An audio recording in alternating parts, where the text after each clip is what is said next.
Hello, I am Dr. Namrata Agrawal, an ICU specialist. So today is a very unique and interesting topic, which is poisoning cases inside an ICU. So what do we do when we receive a patient in an emergency during an ICU? So many people may not know, but during an emergency, patient comes to emergency ward or a casualty ward, we intensivists go there to help the emergency department in settling or stabilizing the patients, because emergency department is always overflowing and they may need support, and we as ICU intensivists are always trained to handle the emergency situation. So we also help there in handling the emergency cases. Poisoning cases can be an accidental poisoning or an incidental poisoning. So sometimes we also get some children who had ingested some medicines by mistake, or we get a farmer who may be working in a field and may have gotten the poisoning by absorbing the toxins from the skin, which is called an organophosphorus compound. Sometimes we also get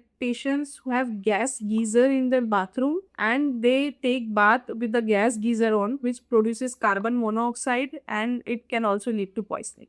Poisoning can be in cases of snake bite. Also, sometimes if you go into the forest area or a tribal area where the snakes can be found, like in the rainy season, it is most likely to occur. So, snake might have bitten you or scorpion bite might be there. So, these all patients may get poisoning. So, we get n number of patients, n number of poisoning with us. Many patients comes to us with the paracetamol poisoning also. So if the patient has been taking paracetamol for a long period of time, they may get an accidental poisoning. Might not be intentional, but the level of paracetamol in the blood can rise and it can cause your liver to fail, which happens with the paracetamol poisoning. We get all these poisoning cases very frequently, and each and every poisoning is different. Their effects are different, and how do we treat them is different. But we always start with the initial stabilization of patient by performing an ABC that I have discussed in detail in one of my videos in my YouTube channel. So watch that video also. I will still like to discuss it in brief. What we do is ABC: airway, that we stabilize the airway, we stabilize the breathing, and we stabilize the circulation by giving patient oxygen, by performing endotracheal intubation, putting the patient on ventilator support, by putting in an IV line and giving the saline very rapidly.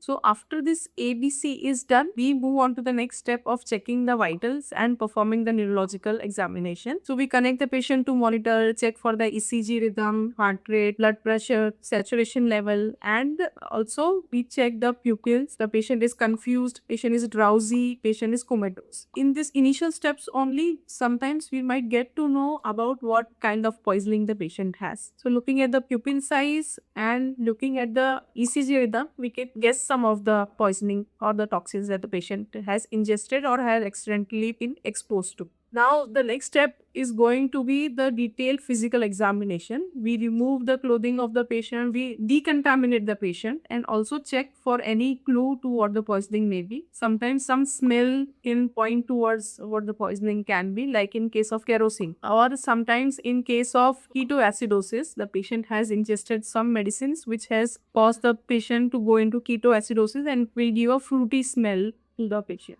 So after this decontamination and exposure, we draw urgent labs of the patient and send it for analysis. But we don't wait for the result to come before giving the antidotes to the patient. So if we have a slightest clue or we have a hint of what that medication may be, then we administer the antidote, that is medicine which will neutralize the toxins or the poison. We give it either by oral route or by an IV route. Also, we perform a maneuver called gastric lavage, that is, we put a tube through the nose which will go into the stomach, and through that we lavage or we take out all the toxins. That is, we rinse the stomach so that whatever toxins are there inside, absorption of the toxin should stop immediately. Generally, it is been advisable to perform gastric lavage within 1 hour of the ingestion of toxins, but many times patient may not come within that 1 hour. So if the patient has come late in the course, still we use some gastric lavage and collect that sample to be sent to forensic lab for testing. And after that, we give activated charcoal. Charcoal is a substance which prevents the absorption of toxins. So whatever toxins is left inside the stomach, it gets neutralized by the charcoal and the absorption will stop immediately.